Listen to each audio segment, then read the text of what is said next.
Greetings, and thanks for tuning in. My name is Jones.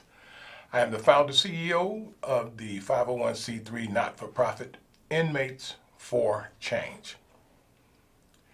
I'm also your host. Inmates for Change provides reentry services to individuals who are returning home from incarceration, and services also to those individuals who are in the community who are finding significant challenges to securing gainful employment, independent housing, and educational pursuits as a result of their felony convictions in their background. What Inmates for Change does is we work as a brokerage service, and as a brokerage service, what we do is we're offering linkage to individuals who are fighting substance abuse. Again, those who are returning home from incarceration in pursuit of higher education or connecting to getting their GED or their high school equivalency. Other individuals who are finding the challenge of shelter, housing, residency, and referral resources to vocational training programs.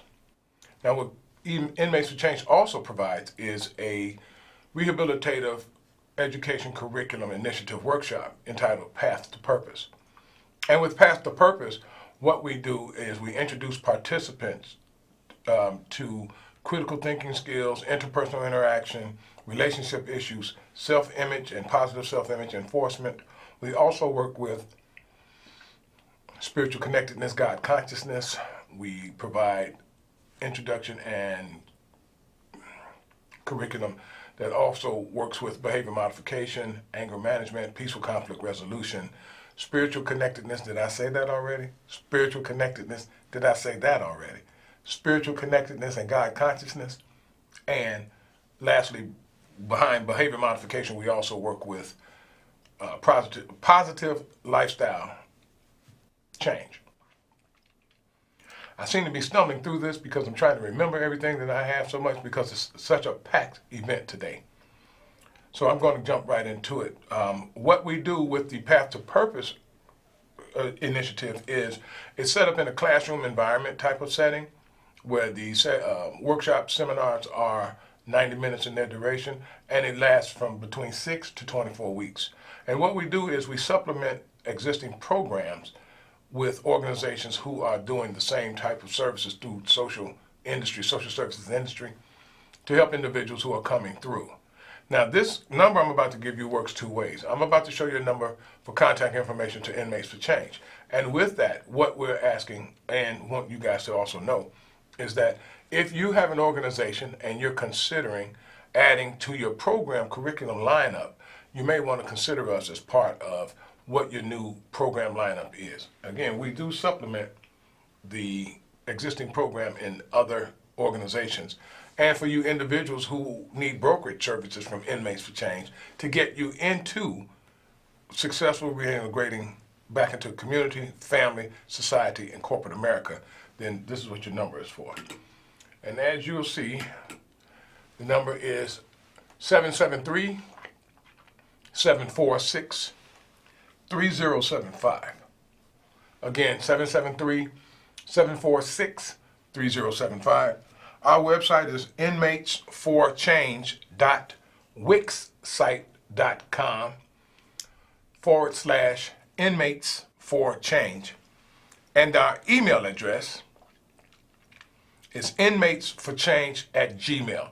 I'm going to let it sit there for a few seconds so that you individuals who are searching for a pen, you can grab it and you'll know. I'm going to post it again for you so that you will have the opportunity to take the number down and or email information if you like. So, getting back to what we're talking about today. Today we're speaking about, and this is along the lines of reentry.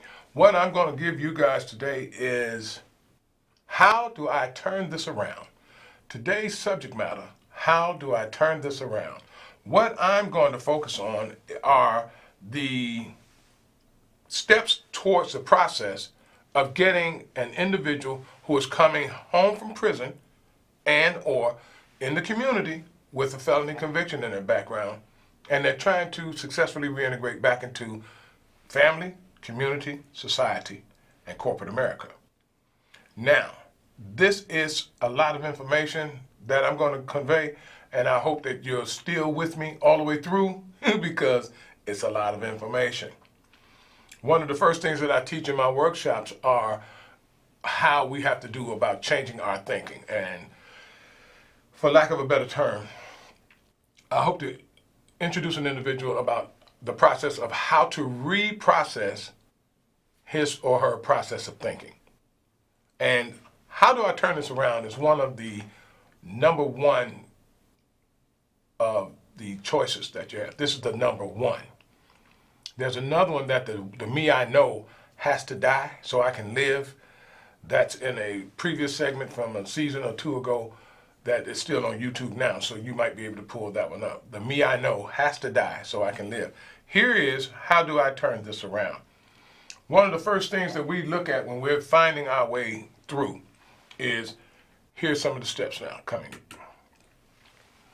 The first thing I need to do is break this street corner or incarcerated thinking. I need to break that. And by that, I mean, I need to be able to adjust to the new environment I want to become part of. So I've got to eliminate some of the old stuff that I was doing on the street corner and or on the tier as part of one of three things: my reputation building, my ability to blend in, and for my survival. Those three things are the things that I know that I'm going to need to turn this thing around. So, because I'm coming home and I know I want to be something better than I was when I was sitting down, or I'm in the community and I don't have quite everything I know I'm going to need to get me through to the next phase, one of the first things I need to do is break my street corner thinking. This all I know, Jones. I'm going to hit a lick. This guy is a chump, he's asleep, I'm going to catch him. Or she is such and such this, and I'm going to use her. And this type of mentality is one of the great blockages of our reprocessing of our process of thinking. And we have to be aware of this. So in order for me to start to turn this thing around, I've got to start figuring out how do I, in fact, start breaking my street corner thinking. Man, I've been on the street corners for 30 years, Jones. I've been on the street corners since I was 9. I've been on the street corners because I like to be on the street corner. But I also know that I don't want to end up like the people I see on the street corner. I know that. I don't want to be there. And that's what we're doing here with Inmates for Change. Our motto is breaking the bondage of destructive thinking. And beyond breaking the bondage of destructive thinking, I have to get an individual to believe that he can accomplish what we're putting in front of them. And that is the goal of their desire. With our vocational training program that we offer, we have all types of ways for an individual to reintegrate himself into workforce. But what about his thinking? Now I'm going to tell you why breaking the street corner thinking is so important. As the CEO founder of Inmates For Change, I've had an opportunity, I've been doing this about 11 years now, I've had an opportunity to help individuals graduate gradually into workforce. The CTA offers a second chance apprenticeship program, which is based in reentry, helping individuals who have a desire, a genuine desire, I should say, to come on board and start learning what the process is at the CTA. You start off as more of a temporary type of employment status, but after a year of the Second Chance Apprenticeship Program, you're considered for regular, steady employment as a full-time employee. Guys that I know who have come through my program, when I was trying to initiate it at other places, they would come in and stick their head in and just see what they could get and run on down wherever they were going, just outside of the program, whether it was back up in the day room or it was somewhere else where they had a lot of leisure time and no one was over them. And the thing for them was, if I can just get a job. Well, yeah, if you could just get a job. The Second Chance Apprenticeship Program is an inroads to a career-oriented position. How many people do you know just voluntarily quit off of the city job, county job, state job, government job? Who does that?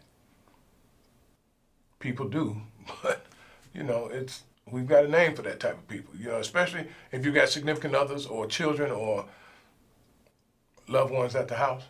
The first question would be, are you crazy? Now, breaking the street corner thinking. The Second Chance Apprenticeship Program. Guy gets on, he's all happy, talking about how, man, I'm so glad I got on with the CTA. He's telling everybody in the hood and all this kind of thing. I got on with the CTA. And what does he do?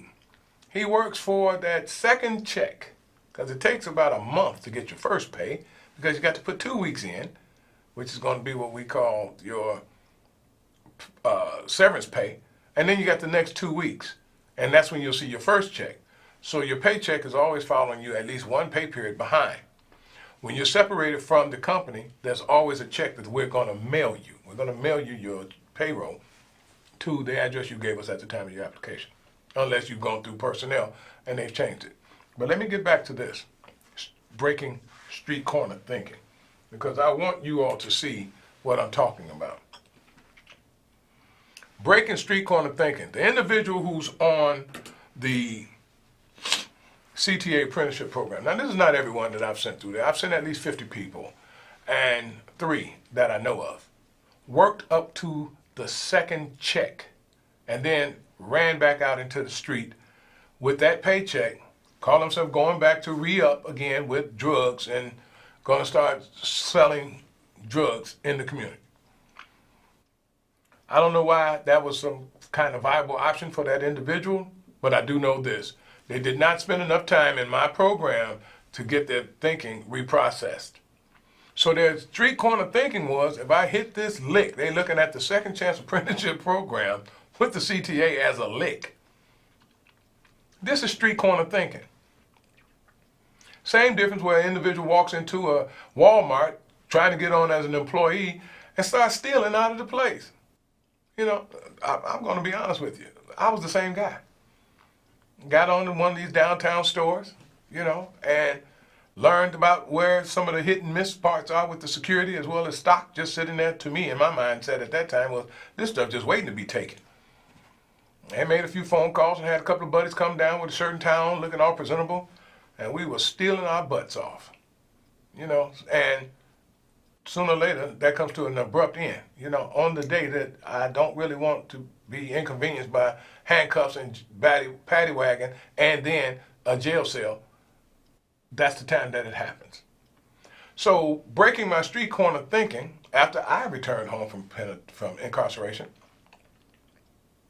I knew I had to, number 2 on my list here is, now let me get it right. I'm still learning this thing. Well, let me do it like I know it. And this is old school. I need to remove the blame. I need to remove the blame. I need to get rid of everyone's their fault kind of mindset. Now, that's not going to be easy for anyone. Most of our blame that we find along our route or path or journey is a culmination of our childhood experiences. One of my clients, and it comes to mind because he's a real good guy. He's a real good guy. But substance abuse is his weakness. That's his Achilles heel. And when he gets into a program and starts doing better, and he goes around the house and he's letting the people in his family know that he's changing, they say to him, "We know you. We know you." And so I think somewhere in his subconscious, he's laying blame at them because they're not showing enough confidence in him to pursue what it is he came in here bragging all about. Like, I'm going to be a new man. I'm going to do such and such. It's the same thing at home with me, with my wife. And I'm talking about losing some weight. I don't necessarily believe in diets, and I'm going to lose weight when I do. And for her, it's like you don't stick to anything. You just, it's almost like I know you. You're not going to do it. You're not going to do it. You say you will. You may start, but you're not going to accomplish anything at it. And for me, that's sometimes a blame. Well, I'm not going to do it because she said that she don't have no confidence in me to do it. And because she doesn't have any confidence in me to do it, then I'm not going to do it. Now, how you like that? So what I need to learn how to do behind that is once I'm starting to learn about removing the blame,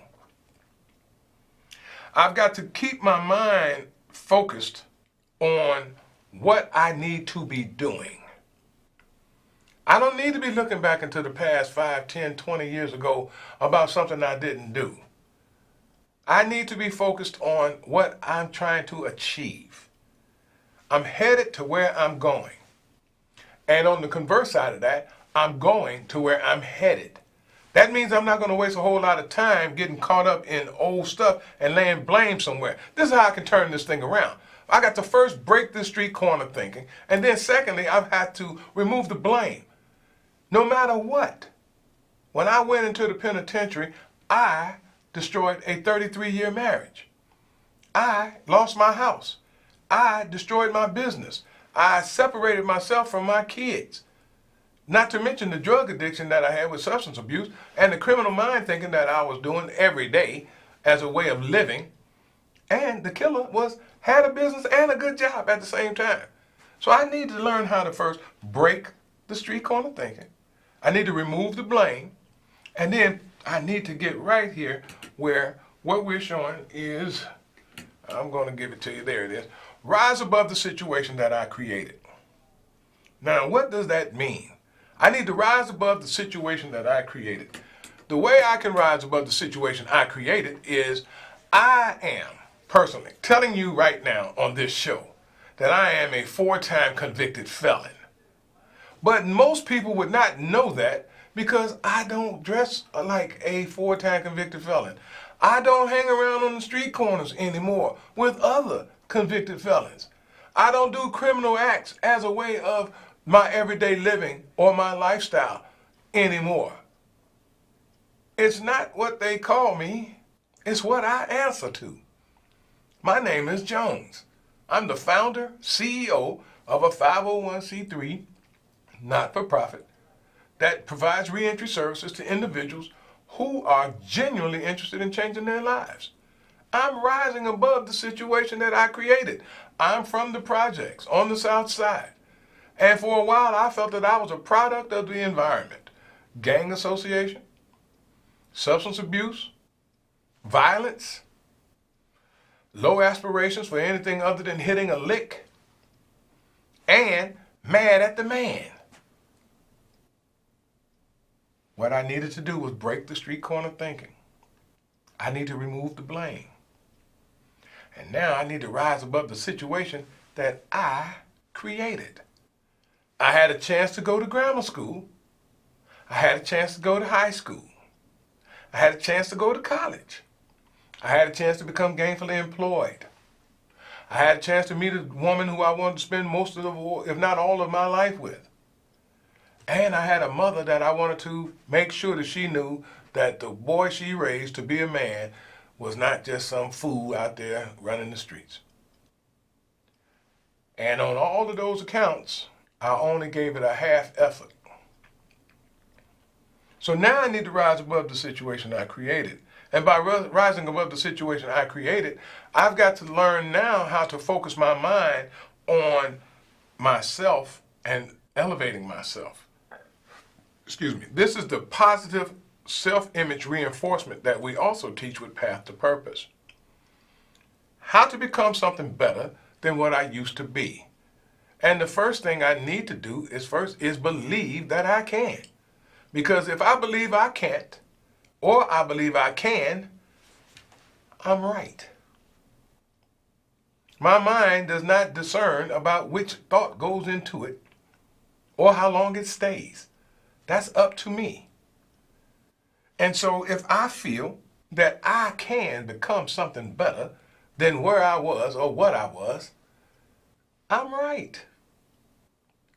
If I feel, man, this all I know, Jones, Man, I don't know that stuff.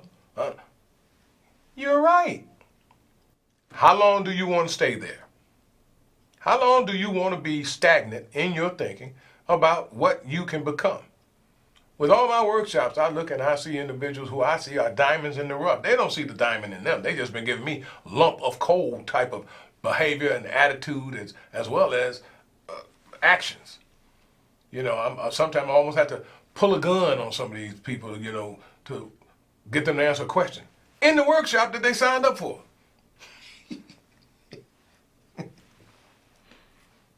I'm laughing, but believe me, it's not funny at all. It's not funny at all. I just thought about what I said. What I'd like to do now is just take a second to break so I can compose myself and give you individuals a chance to get in contact with us if you want to consider adding us into your existing program curriculum. We can be reached at 773-746-3075. Now that number is open from 9:30 a.m. until 2 p.m. If you can't catch me in that particular timeline, you can always email us at inmatesforchange@gmail.com. That's the bottom line that I have that I'm pointing to right here. inmatesforchange@gmail.com. Now, if you want to take a look at the website and see what some of the things that are doing and going on with the organization, you can pull us up at inmatesforchange.wixsite.com/inmates for change. Getting back to what we're speaking about here, about how do I turn this thing around, I also need to know that while I'm doing everything that I can to keep myself focused on what I'm supposed to be doing, I'm going to remove the blame and I'm going to get rid of this street corner thinking. One of the other things that I need to do is I need to focus on changing myself. Now, when we start looking at that, focusing on changing myself, the thing I have to understand through all of this is anything else that's outside of me changing who I am from the inside out is a distraction. Anything else. Now, I need to know that in order for me to focus on changing myself, one of the first things that I really need to do, I need to try to get involved in some type of programming mentality. Or I need to get around people who have changed themselves. I consider myself a role model for individuals who are coming home from incarceration or those who are stuck in the community with the felony conviction and they feel that they cannot advance because everywhere I go, man, they keep bringing up my background. Everywhere I go, they keep bringing up my background. Yeah, well, you got to keep pushing. You have to keep pushing because what you want is not easy. If I had to put this in a relationship issue, bringing it down for just an example, this goes for women as well. I have a tendency to be male thinking and chauvinist in some of my views. But let's say you have an individual of interest that you really want to get intimately personal with, not necessarily sexually involved, but intimately personal. You want to get a chance to learn who they are and know what they're doing and that kind of thing. Well, on the first thing you want to possibly do is believe that you can do it. That's first. I believe I can immerse myself into this individual's environment so that they will expect me to be coming around such time or calling if the case presents itself and that kind of thing. And the thing I really want them to know on top of all of that is I'm true. This is genuine. I'm not just hitting a lick here. I want to build something that's going to be good. And I know it's going to take some time. There was an old adage, not an adage, but a old segment that I saw on one of these Chris Rock stand-up comedy routines that he does. And he said when we first meet someone, we have our best person representative talking at that time. You know, like, hi, I'm Jones. And what's your name, please? Yeah. Oh, yeah, great. Now, this is my best person that I can put forward. And then progressively, as we get to going inside the relationship, they start to seeing a different type of me. You know, I'm cussing all the time, or I'm angry all the time, or I'm not true to my word, or just the converse side. I never swear. I do what I say I'm going to do. I'm timely. I'm respectful. I'm compassionate. I'm sensitive. And mostly, I'm patient. Because I know it's going to take some time to make this thing good.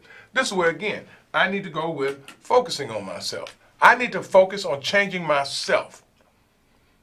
Because once I start changing me, then my world around me is going to change. And this is the part that I want everyone to understand and know, because once we start doing what we're talking about, turning this thing around, we're going to find out how all this stuff starts coming into play. You know, first I needed to break the street corner thinking. Then I needed to remove the blame. Then I needed to start rising above the situation that I created. And then I need to focus on changing myself. And now, where am I now? Well, all this is not going to happen overnight. I need you really to know this right now. It's not going to happen overnight. And because it's not going to happen overnight, I should be prepared to go the long haul. There's a thing that we say in AA, NA, and CA. Your best thinking is what got you here. And you know, people are sitting there sometimes, the guy on the news, scratching his head. What is that? What does that mean? Well, your best thinking. You know, like the day that you wake up and you say, I'm going to hit a lick. I'm going to eat today. And you know, if you're going to hit a lick, it's got to be illegal, because anything else is work. Anything else takes planning and preparation and practice. Anything else takes a dedicated effort, a clear mind, a compassion of my fellow man, because I want to get it the right way. But anything on a lick, when I'm going to hit a lick, it's illegal. There's no question about it. And for a long time, personally, I had a position of hitting licks. You know, I just loved the lifestyle of the streets. That's just where I was. And one day, I finally looked up and found out that what I needed to do was establish myself a spiritual connection. Now, as I told you, this is going to be a lot of conversation. Establishing a spiritual connection, which is, in fact, one of the program curriculum components of Path to Purpose. How do I establish a spiritual connection? Let me put it to you nice and easy. Have you ever decided to go and do something and something told you, don't go do that? It didn't say it twice. It didn't raise its voice, and it did not force itself on you. And you went anyway, and you did something, and by the end of the event, now you're in handcuffs. You may think to yourself or say out loud, man, something told me not to come up this way. That was your spirit trying to keep you from danger of yourself. It's called, in some cases, your first mind. Actually, it's your third mind. But in your first mind, what you heard was real. Because keep in mind, once some cuffs went on you, or you got caught up, you said, something told me. I saw a buddy of mine the other day, and he said to me, man, something told me I was going to see you today, man. I've been thinking about you for a good couple of weeks, man. He said, I lost your phone number. And I was like, yeah, no problem. You know, here, I give you the number again. It's good to see you. Something told you you were going to see me today, not last week, not the other times that you were thinking about it. He was like, well, no, I didn't hear it then. I only heard it today, saying that I'm going to see you today. And here you are. What we call it in the culture is speak of the devil. You know, when you speak of the devil, they show up. That's when most time when you're talking about somebody who's kind of persona non gratis, you know, they're kind of bad, got a bad reputation around them. And they've done something to someone who's talking. And as the conversation keeps going, all of a sudden that person comes by. And you know, most time the one who's listening says, speak of the devil, you know. Excuse me. That's part of what we're talking about when you're establishing a spiritual connection. When I'm speaking on establishing a spiritual connection, I'm talking about developing a dialogue with the internal spirit. Now, this is something that I can tell you absolutely because I've gone through it myself. This is a personal experience, and I'm sure there are thousands of you, if not millions, who will agree with what I'm about to say. When I'm reading to myself, the voice I hear in my head as I'm reading to myself is my thinking. When there's a voice that I hear that's prodding me to do something that if I know I get caught, I'm going to be in trouble, but this thing just keeps prodding me, this is what I call the enemy, the tempter.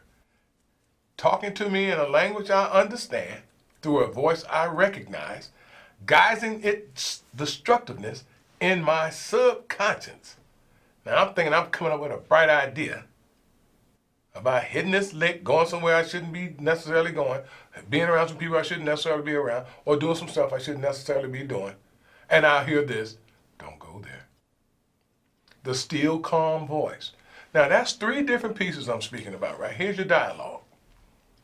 The dialogue of me speaking with the spirit of my first mind, telling me how to stay safe, is my God spirit substance. The voice I hear in my head is my thinking or my will. And the decision making or encouragement to do something foul, this is my symbol for the enemy, is telling me 15 times how to go about hurting myself. Man, ain't nobody gonna know. You could do that. You deserve this. You know, those of you who are fighting and struggling with substance abuse, you may know exactly what I'm talking about. You hear this voice all the time. Like when you say, that stuff was calling me. But I already know I shouldn't be messing with it because I'm trying to get rid of it and clean myself up and get something better going. I need to focus on changing myself. I also am trying to rise above the situation I created. I'm not blaming anybody this time, but I know one thing. If I keep this street corner thinking going on inside of my head, I'm going to be in some real trouble. So I need to establish a spiritual connection. I need to develop a dialogue with this internal spirit. And when we get up, and here's how it works. When I find myself and I'm in trouble, I'm always going to, oh Lordy, Lordy, help me, help me. I'm always going there. But once I get past that troubled water, yeah, I'm too slick, too fast, and too smart for them. You know, but just a few minutes ago, I was, oh Lordy, Lordy, help me, help me. This is the kind of dialogue we've been accustomed to doing. We only seem to understand that there is something greater than us that we call a higher power when we're in our most desperate need. And even when it shows itself again, unconditionally loving us despite ourselves, we still find a way to try to make it us. You know, man, I did a move, man, I don't even know how I got out of that. Well, you know deep inside you, it wasn't you. That's the one thing you are absolute sure. But talking to your peers, you're going to try to make it sound like, well, yeah, you know, I'm one of them boys for real. You know, I'm too slick, too fast, and too smart. One of the things I do know is that when we start developing this dialogue with the internal spirit, we become a lot calmer. We become better focused. We become even better people. You know, destroying my marriage before I went to the penitentiary. On the other end, coming out, I was a different individual. And I met another woman. And believe this, my ex of 33-year marriage, we still talk today. Her comment to me was, you have become the man that I hoped you'd be when I fell in love with you back when we got together. And my new wife says to me today, I don't see that old you. And I give all my praise to God, you know, for this. My Lord and Savior is Jesus Christ. I give it to him because I know I couldn't change me without his help. And I couldn't be shown the way without his direction. And I couldn't be without him being in me. This is the part that we're getting towards when we start establishing a spiritual connection. It's some deeper thinking, sure. But this stuff is familiar to everyone that is watching this show. You do know that there is something inside of you that goes beyond what you think your pseudo-intellect can comprehend. You do know that. But coming to terms with it and or investigating deeper to find out a more truer meaning is something that my own thinking at street corner level, I should say, is what's holding me back. Or I'm going to blame somebody. I need to rise above that situation that I created. I've been arrested 53 times. My mama wasn't my rappy. She didn't teach me how to go out there and break in people's houses or steal cars or stick people up. My mama didn't teach me that. My mama taught me to mind your manners, take your hat off when you enter someone's house, say thank you, yes ma'am, no ma'am. Do not bring any disrespect around this family or shame to it, and get your education and know your culture. She also told me later on in life, but she started this real early, is that, hey Joan, you playing with a mighty God. And I was just taking up, Mama, it's okay, I'm good, I'm cool. So now today I'm a different individual because I'm spiritually connected. I don't have to get caught up on a whole lot of other stuff because I've been focused on changing myself. I don't need to keep dwindling on stuff that happened in the past because now I've risen above the situation that I had created. I've gotten rid of my blame and the blame about you too. And most importantly for me is that I broke that street corner thinking. Man, oh man, oh man, oh man. When we're working in the industry, what we're talking about is 6-block mentality. 6 blocks. Most individuals who are in this gang-related type mentality or this high-risk lifestyle have a 6-block universe. In some cases, lucky for them, the mini mart and the gas station are both in the same close area. Because as it is, when I work through reentry with ex-offender population and they start talking about where they live and how far they cannot go before they enter another, what is called enemy territory or their ops, the opposition, it's normally about 6 blocks away. 63rd is going at it with the guys on 58th Street. 58th is going at it with some guys down on 55th Street. Halsted is getting involved in stuff that's going on Ashland. This kind of stuff. 6 blocks. 8 blocks from Halsted to Ashland. But the point I'm making is that's all they're talking about. This little bit of compartmentalized thing. Inside this big, huge city. I think the city of Chicago is 300 square miles. That's a lot of space to be confined to 6 blocks. But again, I got to start doing something different, like focusing on me. Part of my journey as I go back riding through is I want to start turning this thing around. And I know that I'm not going to keep working every day, all day, because I heard somewhere, and somebody told me, all work and no play makes Jones a bad boy. Or a dull boy, I should have said, not a bad boy. Because if I'm doing all this work with no play, I don't have time for a social life, I don't have time for any intimate connection, I don't have any type of real genuine love for my supposedly significant other or loved ones and that kind of thing, because I'm so busy focused on work. So what I need to learn to do in case of this is learn how to make good use of my downtime. This is how we turn this thing around. All of you individuals who are watching this show who have a criminal background, make good use of your downtime while you're on your way back into family, community, society, and corporate America. I can make good use of my downtime by, I need to find some self-improvement activities. Maybe I can start reading. I might even want to start, let me shoot over there at the library and just see what they got. I can get involved in some program stuff. AA, NA, CA.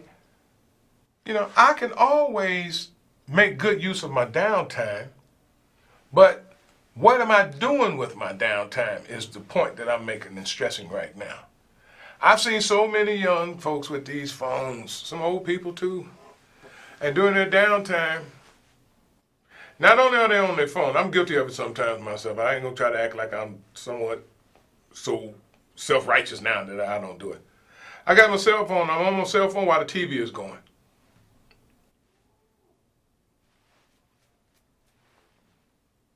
Yeah, I said that. I'm on my cell phone and the TV is going.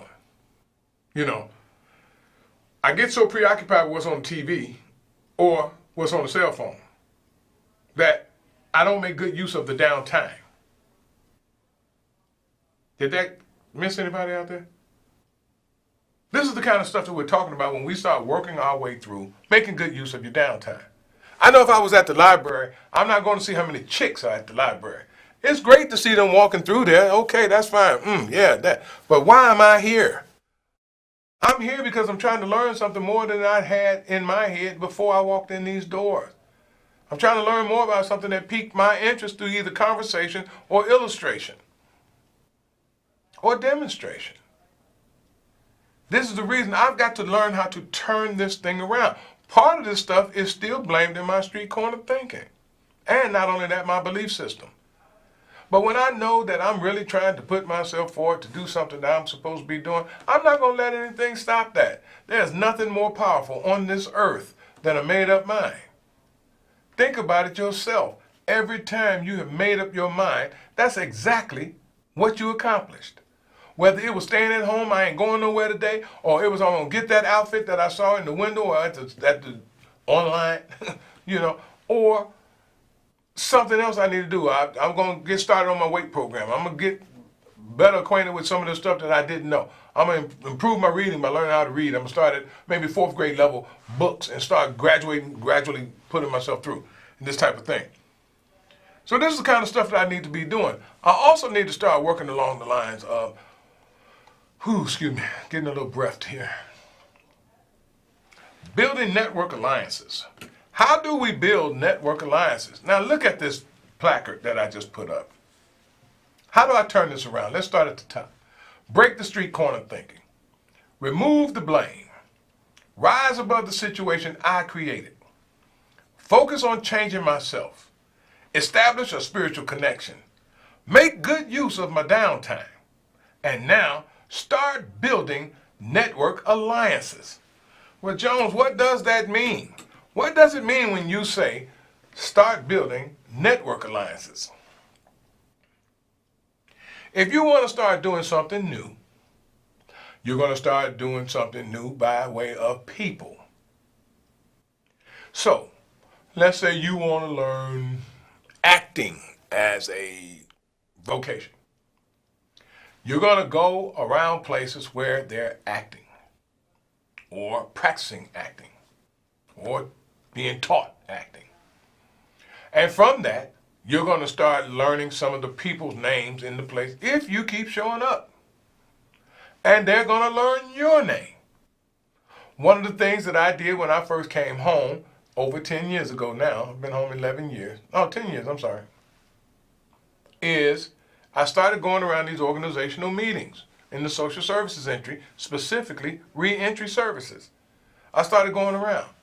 I was there almost a year before someone asked me, hey man, I've been seeing you around here. What's your name?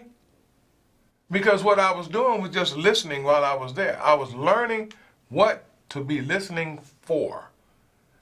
Processing that information, instead of looking at all the personalities and stuff that was going on in there, I started focusing on the principles of why they are there. And I started learning how to speak the language. When we hear stuff about RFPs, when we hear stuff about MIA, when we understand about documentation, intake assessment,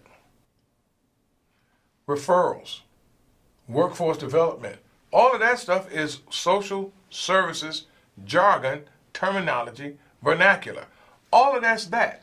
You don't necessarily hear that kind of stuff in everyday conversation. So I need to build my network alliance by going to where I'm trying to get in to start a new building of myself. This is how I start building network alliances.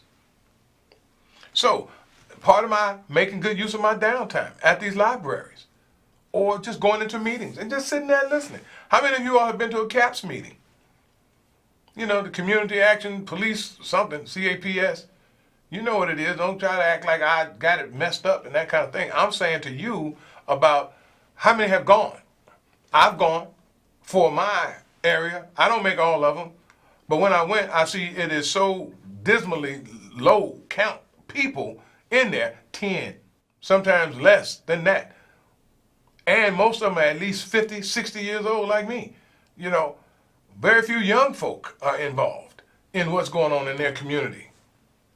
And then we say, hey man, Black Lives Matter. Well, Black Lives Matter is a part of connecting, communicating, and making something constructive with law enforcement, as well as politics, as well as my neighbor, and the vendors and merchants that are in my community. All that's in the CAPS meeting. Not to get too far off what we're doing here, I just want you all to know that what we're talking about today is turning this thing around. How do I turn this around? How do I turn it around? I've got to break the street corner thinking. Let me give it up to you right now. I've got to remove the blame. I need to rise above the situation that I created. I need to focus on changing myself. I need to make good of my downtime. I need to start building network alliances. And now, here goes some more. I need to get involved with mentoring our youth. So many times I hear so many people say that, man, young folks are crazy. They're young folks, man. Wasn't you crazy when you was young? Don't you know the older people over you when you were young felt that y'all was crazy too? Or we were? You know, especially when they came out with these platform shoes and this music that was all bouncing all off the wall. And the hairstyles and the clothing that we had is coming up now. It's famous with some of the rappers that you see now. Now everything that's been around comes around again. And we used to hear our elders tell us, those shoes will mess your feet up and they'll mess up your back. And I'm 17, and this is what everybody 17 is wearing. You don't know what you're talking about, old folks. Okay. Now here I am in my 50 plus, 60 plus, 70 plus years old, and I got bad feet, bad posture as a result of what I wore on my feet during those years when I was cool.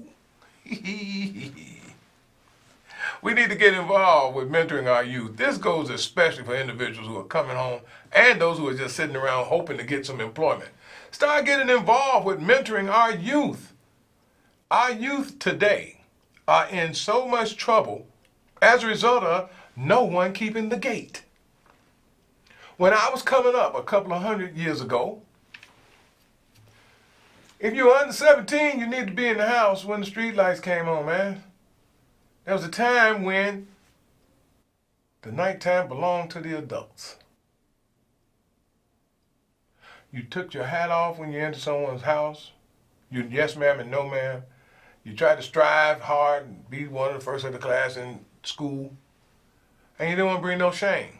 Any adult had full authority to whap you on your bottom or bop you upside your head if they caught you doing something wrong.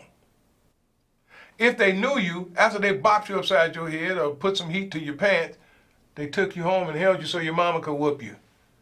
And then, don't forget now, whenever daddy did come around, and he about to give you a couple of dollars because he ain't been around, and mama say, did he tell you what he did in school? That was a couple of weeks ago. Now you about to get some money that you ain't gonna never see now because daddy gonna fold that money up and take his belt off now. Boy, you know, this kind of thing. That's what's wrong with our youth today. With our youth today, no one is standing over them, keeping the gate. We don't have a cohesive community. And we know we don't have a cohesive community. So we need to start getting involved. Some of you men and women who are coming home from the lessons learned in incarceration, knowing that you don't want a loved one or some young one in your community to go through the same thing that you're just coming out of, you will take the time, or you should, to try to let them know that, hey, shorty, you're going the wrong way. We don't want you to get all caught up and knock yourself off with doing this kind of stuff. Man, this stuff ain't going to end you up nowhere but with a bullet in you or in the penitentiary. We need to start getting to mentoring our youth. Get involved, and who knows? When someone sees that you're kind of volunteering your time to work with youth, especially at an organization or a park district kind of setting, don't you know they may be saying amongst the management team, hey, who is that guy or who is that lady? She doing all this kind of stuff in here, working real good with these kids for free? Let's get on the payroll. Because they got a feeling that if you're going to do it this kind of intense for free, you're going to be the bomb when it comes to giving you some money to do it. And that's how we have to do this thing. One of the other pieces about how do I turn this thing around, I've got to stay focused and determined as well as disciplined. This is something I must do. I must stay focused, I must be determined, and I've got to be disciplined along the way.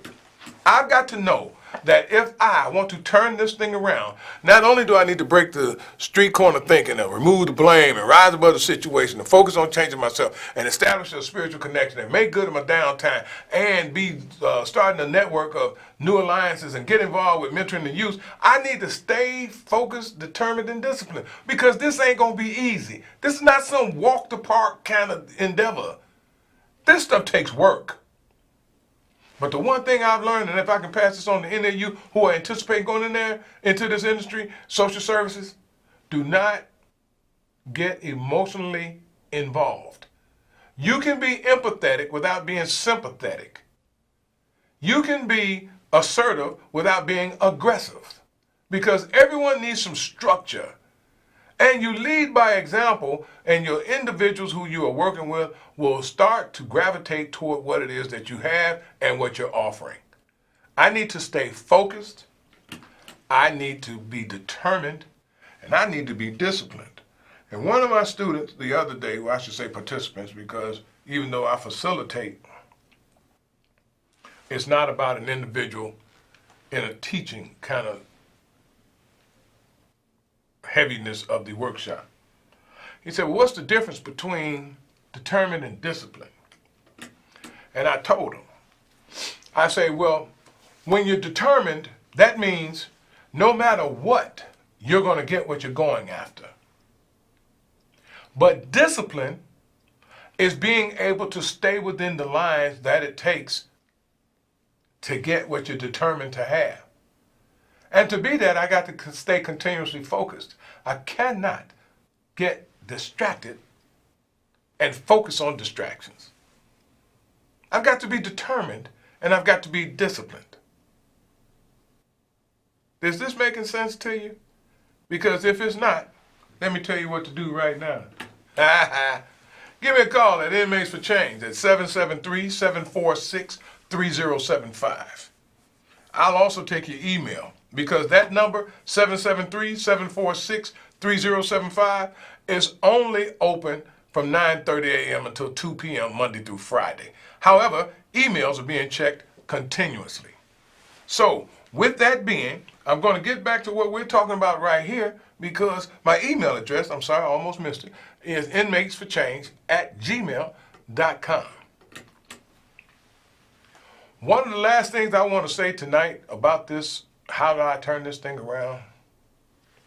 I'm going to put it right up here for you. I need to practice what I've learned. Practice what you learn. That's not learned, ED. That's learn, ...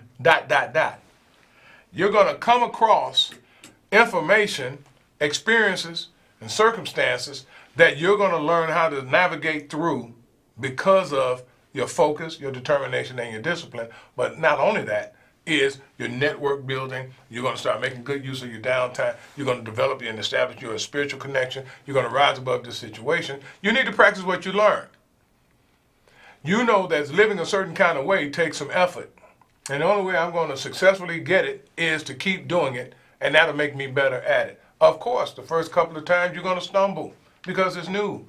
But after a while, you're going to start learning how to wobble through, and then you're going to get your confidence up, and you're going to start walking through, and after a while, you're going to come through with a commanding presence. Trust that. I'm telling you what I know, because it happened for me the exact same way. You know, you're going to have some stumbling times on the first end of it, but you got to practice this stuff. You know, one of the worst things I hear when I'm sitting around talking with someone, especially when I'm doing my substance abuse meetings and counseling and that kind of thing, where they're on the thing, yeah, Jones, I know that. Yeah, I know that. But you ain't practicing nothing. You know, you seem to know every catchphrase and every word that they have in the book material, but you're not living what you're doing. You're not living what you learn. And that's where those two things don't line up. And all you're doing is just sitting around talking about how much you think you know. And we all know better that when you start knowing more than you think you know, you become a fool. You really do. So, let me take a look at all of this again and let you guys see what we're talking about. And I'm going to close this out because my time is coming to an end. Those of us who are out here and we're seriously thinking about turning this thing around, how to change my life, how to change my lifestyle, change my people around me. First, I need to break the street corner thinking. Second, I need to remove the blame. Everybody who I felt was some kind of way at fault because I didn't get what I was supposed to get when I was coming through, or I squandered every opportunity that I had because y'all wasn't feeling what I was talking about and that kind of thing. This is removing the blame. I need to rise above the situation that I created. You know, I am a 4-time convicted felon. I need to rise above that. So that's how the only way I'm going to be something is focus on changing myself. And when I start changing myself, I'm going to establish, I need to. I really need to. This ain't no you should. You need to establish a spiritual connection. I need to make good use of my downtime. I need to start building network alliances. Get involved with mentoring our youth. Stay focused, determined, and disciplined. And mostly, after all of that, I need to practice what I learned. Practice what you learn. And therein is how you can develop the process and the procedures to turning this situation around.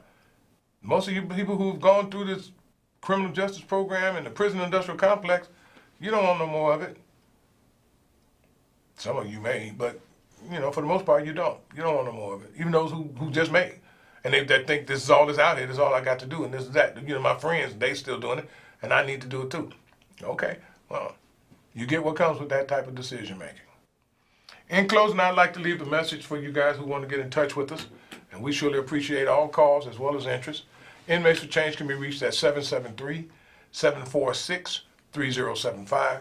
The website is inmatesforchange.wixsite.com/inmatesforchange, and our email is inmatesforchange@gmail.com. I want to thank you all for sitting in and listening to today's topic that we had. We've got some guests coming up in the future shows coming. And as always, may God be with you. God bless you and your families and your loved ones. My name is Jones. This is Inmates for Change. Have a good night, and thanks for viewing.